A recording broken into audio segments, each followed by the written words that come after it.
Welcome to Books and Things. We have an exciting show tonight. It's kind of a follow-up show, actually. Where a couple months ago in September, actually, 2015, I ran a show about two pilots who crashed in Preston, and the story has been rerunning this past week. So if you caught some of the reruns, you'll see the what we did in September. John Wagner of the Preston VFW and a few other veterans, apparently very few, had been planning a wreath on the site of the crash. And the crash was up in back of the State Hospital in Norwich, Preston. And so they used to hike through the woods and encountering snakes, and Hads just to place a wreath to remember the pilots. Dick Vittorioso. You know, I've only known you a few days, so I can't say your name. And joined John and began accumulating tons of history on the two pilots. Together they were trying to raise $3,000 for a memorial to the two men. And Dick wrote a book, and it's called Forgotten. And it's basically, he did a tremendous job with the research and going back to 1954 and in some cases before that, trying to put this book together and find out information about these two deceased airmen whose families are almost all deceased, and they're in their 90s. So so this tonight is when we're going to bring everything up to date, and we will discuss the result of these forgotten men and the fundraiser that was done and what we did with the money. Welcome, John. Good to see you again, Tom. Same here. Welcome, Dick. So, I know you raised a ton of money. What'd you do with it? Well, what we did is once we thought we had enough money to start looking to see what the prices would be on memorials, because we really weren't sure whether we'd go like with a regular monument that you see like in a graveyard, or we just didn't really have a good idea what it was until we started to look. But we didn't want to go out until we felt we had a pretty good amount of money coming in, because it started to get kind of quiet too as far as the money coming in. So, make a long story short, we went down to a monument place, and we no sooner walked in and got out of the car, and we spotted this bench. Can we show the people that bench? It's a polished black granite bench, and it just caught our eye. And so, when we went over and looked at it, I said, "Oh boy, this ought to be interesting. How much this is going to cost?" Yeah, it's so beautiful. Yeah, that's the finished product right there. That's the finished product right there. So all of that in the background, all of the pictures of the faces of the pilots, the plane that they flew was an F-6FN Hellcat. All that is laser etched in, which I found out the hard way is very expensive compared to just the underneath their names and underneath the picture, the regular engraving. But when we walked up, we weren't even in the store yet. This was outside, and there was another one that was just great, but that black one caught our eye.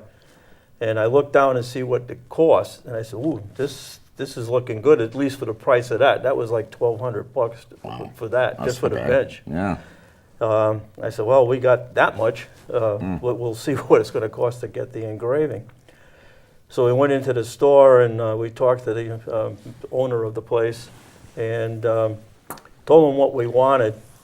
And he gave us a rough estimate of what he thought it would come to, which was right around $3,200, $3,300. Now, that was a guess, but we never got a total written estimate on a piece of paper, so it was just word of mouth. So when we heard that, we knew we were close as far as money, but we didn't quite have, we just had just about enough to cover that. And now, is that actually etched into the stone? I didn't feel it. I didn't look at it. If you look at the engraving underneath the names, like Ensign Earl Longeck, or in the dates, that is engraved in there.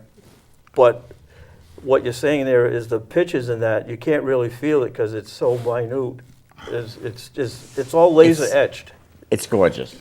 It's, you've done these two guys a real justice. And let's talk about these two guys. One was 20, one was 21. Yes, Ensign Merle Longnecker was from New Rockford, North Dakota, and he was 8 days short of his 21st birthday. So he died on October 19th, 1944 in the crash with Ensign Krause. And Ensign Krause was 22. So they were young men. Got it. And Krause was married. No, Ensign Longnecker was married. Longnecker was married. Krause was not. He was still a bachelor at the time. And it's too bad because they really don't have too many people left over after 70 years. No, but what's been interesting, because Dick did all the research, so I'll let him talk about that because he's the one that made all the contact. And we should point out that his book, Forgotten, helped pay for the stone. Partially, Yeah. And that was a good thing that you donated the proceeds to help pay for the stone. And you and whoever else helped you did a tremendous job. It was tremendous. Congratulations We had a small committee. I inherited the chairmanship from a gentleman by the name of Dennis Baptiste. He's the current president of the Norwich Area Vets Council, and I'm the vice president. Dennis was the one that came up with the idea, and actually we started going into the woods when Dennis found out that there was two young men that were killed over Norwich. A lot of that was forgotten. That's the name of the book. Yeah. I had known about it because I had been up there when I was in high school and actually visited the wreckage up there, so I knew all about it, but I just, again, wasn't even thinking about something like that. But Dennis came from out of town, and he said, we got to do something about those two pilots. Yeah. So that's how it started. And It's like opening up a time capsule. it was. And so what we did was Dennis made contact with the Laurel Hill Fire Department, which is not too far from the crash site. Yeah. And they had an ATV. And somehow he weaseled them into taking Reese up there and putting them on the wreckage. So that's we right. never went in the first year. Oh, that's right. That's one of the wreaths that we've got here. Yeah, the wreath that we showed earlier, we go up there every year and put a red and white wreath on that wreckage. Wow, there it I is. was in there in May putting refreshing because they fade out after a while. That was the original memorial that sat on the Preston Library grounds. Yes. And that's what they wanted to replace with the bench. Oh, okay. Yeah. Now, where's the plaque going? The plaque, well, what we're going to do with the plaque is we're working with the town of Norwich. And there's a beautiful rose garden off of Rockwell Street, not too far from NFA. And they do have a little memorial area over there. Yeah. And what we're going to try to do is to see if we can get that plaque put over in that area. There's like a little gazebo type of thing off to the right of it. I've seen it. And over in that area, if you look, there's some stones with plaques and stuff on it. So we thought we'd like to do that because actually this is part of Norwich history too. They collided over Norwich and the wreckage ended up in Preston. Yeah. So it really belongs to both towns. I didn't realize it was near Laurel Hill. That kind of, Yeah, that's strange up there. yeah, this good old part of Route 12. Yeah. Yeah. And Dick, how much trouble was it stretching these two gentlemen? It was an effort, excuse me, I have a cold, so if I cough every now and then, that's why. You're thinking that 72 years, 71, 72 years had passed, so you have to think that all the people that either saw the crash, went to the crash site, or were related were all in their 90s. So it was kind of hard to track down the families. I did manage, by luck, to find Lisa Longnecker, who was a niece of Merle. And by chance, I called, did a lot of research. I called the library in New Rockford and asked if they knew, and they said, oh yeah, she comes in occasionally. The next day she came in and said, somebody's looking for you. Wow. And that opened the floodgates. Yeah. And fortunately, most of the family was still alive. Brother Irvin, who's just turned 96, another brother, Jim. They both live on the farm. And then there's a sister and a brother live out in California. So I was able to interview all of them. And then another stroke of luck when Merle's wife, Blanche, remarried, she still kept the scrapbook of their relationship. And there was a trove of information in And there. that's the scrapbook up in the corner there. This is the scrapbook that they actually sent to me. It was about probably this thick. Wow. They sent me that entire scrapbook here. Yeah. And in the scrapbook was a photo, actually, no, the actual flowers right here that were on Merle's casket. No kidding. And I just took a little bit of it and I posted it right there. But the stuff that was in that scrapbook, it was just a treasure trove of information. Yeah, because we looked at it back in September, I think. Yeah, we had yeah. it here. And Letters, matchbook covers, photographs. it's amazing after all these years that there's no really close people anymore, and they still have all the stuff. Still have all that stuff. Yeah. You know, there's no kids or. No. I'm Which on is- the two. It's a shame. Yeah. And there were a lot of ironies in this story. You're thinking that Merle was from Merle Lonecker was from New Rockford, Krause was from Wisconsin, but they both were stationed at the Charleston Naval Auxiliary Base in Rhode Island. Yeah. And I couldn't find a lot of information on George Krause because he never married. Had a girlfriend, but she didn't want to be interviewed. Merle, on the other hand, lived just outside of Westerly on Liberty Street in Pawcatuck. Just down the street from me. Yeah, past that house he lived in every day. No Never knew it. kidding. Yeah. Wow. I have to get the street number. I want to see what It- house it was. I do have the street number, it's in the book, but Yeah. the Westerly Sun, when they posted the story of the crash, had the wrong street house number. Oh, really? And I was like 5 houses up from it, and I couldn't find that street number. And it doesn't make any sense. Finally, I tracked it down and I found the right house. Wow. And it still sits there today in beautiful condition.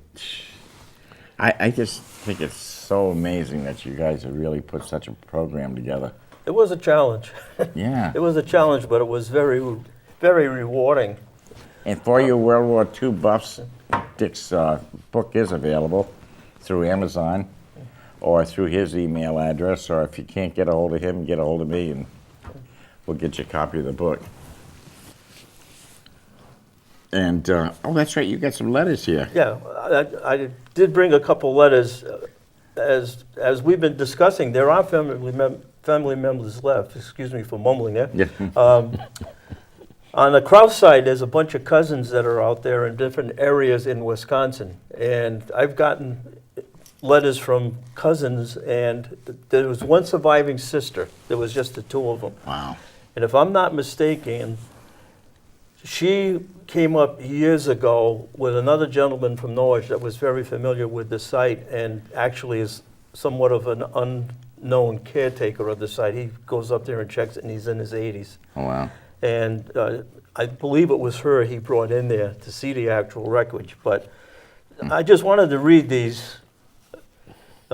This was sent to me after we got the bench, because what I did was, for everybody that sent me any money, I sent them a thank you, first of all, to Yeah. acknowledge the receipt of the money, because Yeah. what I learned from this is how trusting people are with their money. And I mean, from maybe $20 to hundreds of dollars, Wow. sight unseen, saying, we're going to go out there and do this for these pilots. Yeah. So what I did was I sent everybody a thank you card first. Yeah. And then once we purchased the bench and knew we were going to be ready to get it installed, we went down and took a picture of the backrest Oh, of yeah. the bench, Yeah. because I wanted closure for these people too. Oh, yeah. So everybody that I had an address for, I sent them an invitation to the unveiling of the bench with Yeah. this picture enclosed. So if they didn't make it, they could see that their money was being taken care of and it was spent. Yeah. But I sent one to Miss Patricia Davies, and I'll just read some of it because it gets a little personal here about some of the issues why she couldn't make it. Of course, she's in her 90s too. And she's in Florida, right? And she's in Florida. It says, "Dear John Wagner, thank you for all your work and dedication in putting together the memorial for Merle and George. I'm grateful to still be here and know of all the wonderful, caring people in Preston, honoring them after 72 years. Let me see here. What an honor. The bench is beautiful." And then she wrote me a little thing. I'll just summarize it. The reason why she couldn't come is that her husband has been sick. He's been in a nursing home. And of course, like I said, she's in the 90s. So just a summarization. But that was the next paragraph. And then she ends with, "Mr. Wagner, you are a wonderful man. Thank you, and God bless." That's nice. Yeah. That's nice. And we both got the same letters, Yeah. actually. Were these people shocked when you called them and contacted them? Yeah, And they they were. were saying, what are you, ghosts of the past? Yeah. Yeah, Yeah, it's they just were. amazing. It is. Yeah. They were just amazed that we would be interested in writing a story on this. I have a feeling you guys were being watched by two pilots Yeah. and leading you down the right ways to Yeah. get things. I think so, because as I started to write, more and more things fell into place. You know, and John and I, along with a few other people, Norwich Bulletin in the day, took a trip up to the crash site. And even though it's a protected area by the state of Connecticut now, you have to have permission to go there. But I'm glad I went, because it's like a piece of that landing gear is huge. Still sits embedded in the ground from where That's it right. landed. If you watch the reruns, you'll see the landing gear upside Yeah. down in pictures of the Yeah, on the well, previous show. Even the original part of the engine here was there. That's been gone. Somebody took it for scrap, and a few other pieces of the engine. But the tail part, I mean the landing gear part, huge, Yeah. and it still sits there today. To actually climb up that hill and touch something that's been there for 74 years now, it's like I can't even just equate what it's like, really. And knowing somewhere underneath there, somebody died. Yeah. Well, most of Yes. that stuff is buried under the ground. The Navy bulldozed the remains of the planes they Yeah. could after they took the classified radar stuff, and then bulldoze it in the ground. They have it all mapped out. You cannot take anything from that site at Wow. all. But it's Who's going to know? Oh, that's just it. yeah. But again, that property is private property now. That's in the works between this town of Preston and the Mohegan tribe. The Mohegan tribe has purchased it. Really? Yes. Yeah. Yep. So that's still in the works, though. It's not It's not. that's completely part of done the- deal, yeah. the- It's hospital. not. It is not easy to get to. Yeah. It's very dangerous to get Yeah, it to. is very dangerous. That's right. They just purchased all the hospital program over there, so Yes, waiting to see what that's going to end up as. yes. And that's the other thing is one of these days, I'm going to contact the tribe and talk to the CEO. He's a veteran, Mr. Good. Brown, Oh, yeah. and see what they're going to do about that property up there with those two planes up there. Yeah. Make sure that I'm sure they'll respect it because they have a veterans group over there too. Yeah. I think there was one developer too that mentioned something about Yes. having an access road going up there to the memorial. He'd be willing to work with it. So there are a lot of options that are Yeah. available. It would That's be on nice. the Norwich side. Yeah, on the Norwich side. Why don't you tell us about the rest of this pictures you got over there? Oh, okay. This is Kraus when he was younger. He's a kid. Yeah, when he was younger. High school. That's him with his sister and mother. This picture here is from the Charleston Auxiliary Base, Oh, yeah. and that is runway 30, where they all took off from. Oh, really? And that is still there today. You Yeah, can, you I've can go been to the, it's now called Ninegret Park. Yeah. You can still go there today and stand on that runway. And this here is all the names of the pilots that flew out of the base that were Yeah. killed, lost their lives. 1943 to 65. Yeah. There's a lot of names on there of pilots that died in training. It's And you have amazing to see. another letter from the other. Yeah, I had another letter from the other sister. It says, "Dear John," I just try to get the right light here with my eyes there. "Thank you for the invitation to the bench dedication. Sorry I can't make it. I'm sorry to tell you about my husband being sick too, and I'll just go past that. The bench of the back of the bench looks great, and I'm sure it would be a great memorial. Hope you are well, and thanks again for the picture fondly. Wow. So this was Ensign Krause's sister. The other one was Ensign Longnecker's sister. That's so neat. Yeah. The other funny part of this was Tuesday before the unveiling of the bench, I get a phone call out of the blue. And it was from a young man that was visiting his parents from California. And the parents lived up in Ellington, Connecticut. And he said, reason why I'm calling you is my next door neighbor is the niece of Ensign Longnecker. Oh, really? And yes, that was her mother's letter that I just read previously, the first letter. And evidently, the mother, shared with the daughter the invitation and the picture of the bench. And when she found out this gentleman was coming back to visit his parents in Ellington, Yeah. she says, please see if you can see the bench for me. Yeah. So I get this phone call saying that he wanted to come down with his parents and look at the bench. And I said, well, right now it is pretty well secured and covered up, and it's not easy to undo it. I said, but there is the wreath that we showed previously, the red, white, and blue wreath with a plaque, and there is another monument there with 3 young men that were killed in Vietnam. I said, but, and I didn't offer at the time. Yeah. And he didn't really say too much. He said, well, we're going to take a ride down and we'll see what we can. I said, well, okay. Yeah. So thank God, after I hung up from him, I'm saying to myself, if I don't uncover that bench, I'm going to be kicking myself in the butt forever. Yeah.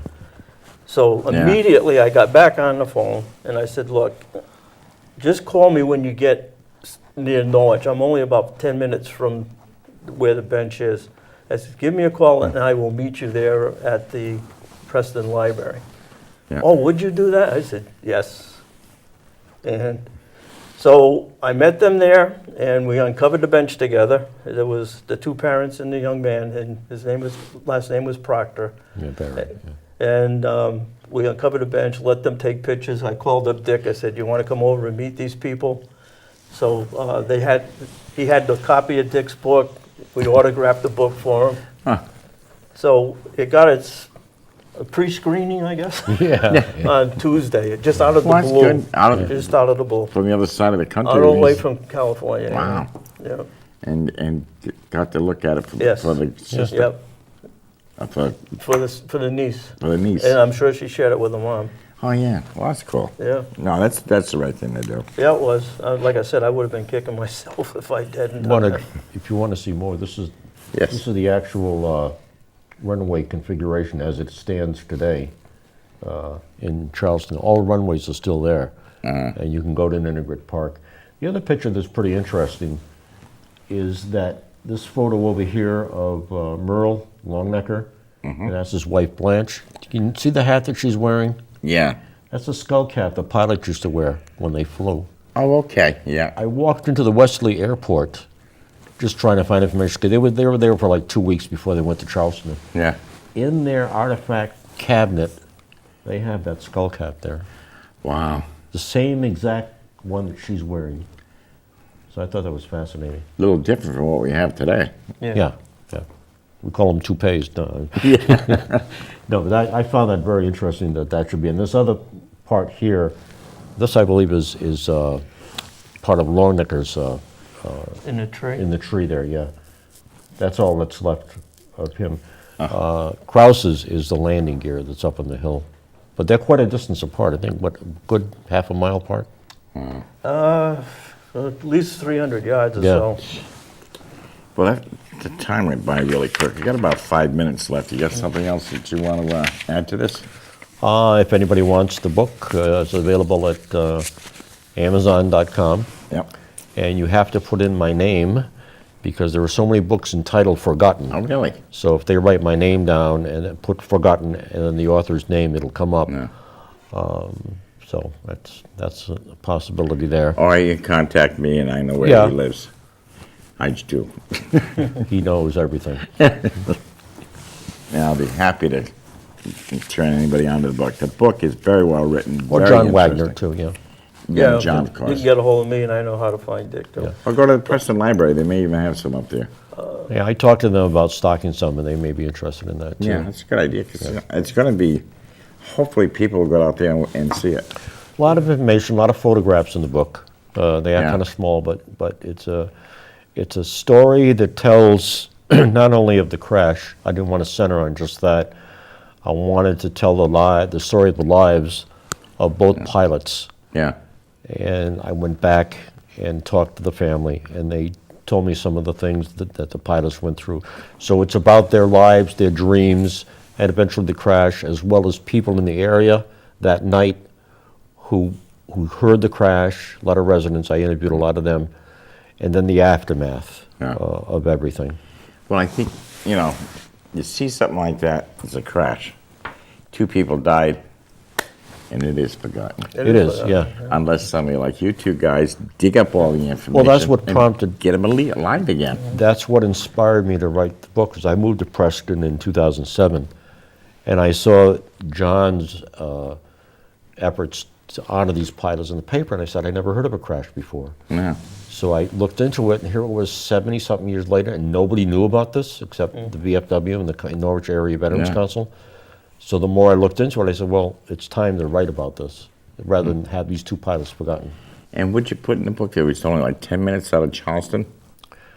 You mean the flight time? Yeah. Yeah, not much more than Yeah, that. about 10 minutes, 10, yeah. 15 minutes at And the if, most. if you, ironically, where Merle Longnecker lived on Liberty Street in Pawcatuck to where the crash site is, it's a straight line, Really? yeah.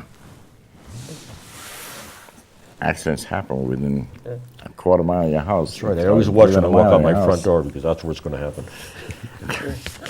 Well, thank you both for being here, and I got a little something here to talk about because we only got 2 minutes left. The time of this show is the week before Thanksgiving, and if you see the reruns, it's still going to be the week before Thanksgiving. And I wish everyone a very wonderful, happy, family and love-filled day. It is the time that we have to pause our busy lives and to say thank you. And thank you for the life, the blessings that we have. No matter how bad a day is, there's always going to be a better one. And I've been saying that for 22 years. So no matter how bleak things look, there's a silver cloud somewhere. My family reunion consists of me and my grandson, and I probably won't see him because he'll be doing something else.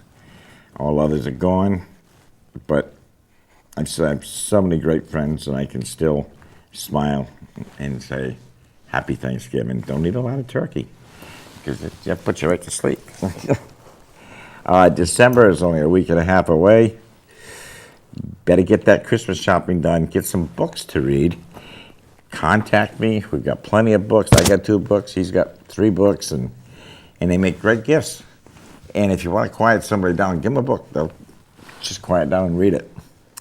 In December, I'm going to be starting a new series on heroin and addiction, and so keep watching because it's going to be an interesting program.